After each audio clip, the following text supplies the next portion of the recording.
Бас ловя, че не си чувал за баскетбол в инвалидни колички. Спортът е един от параолимпийските. Официален, сериозен и доста зрелищен. Играчите не са улеснени по никакъв начин, защото играят на игрище със стандартни размери, а кошът също е на стандартна височина. В България към днешна дата този спорт също се практикува от само 3 отбора в цялата страна. 2 в София, София Балкан и Левски, и един във Варна, Черно море Тича. Спортът е смесица от сила, техника и чиста воля. Всяка една секунда на терена е борба, не само с съперника, но и с твоите собствени ограничения.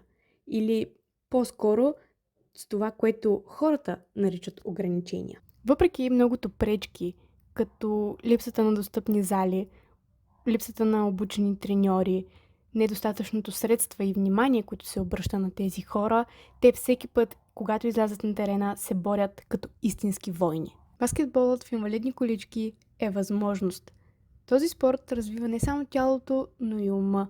Ставаш част от отбора, от общността, тренираш, бориш се и се забавляваш. А сега, ако си изгледал видеото до края, ми напиши в коментарите дали съм спечелила баса.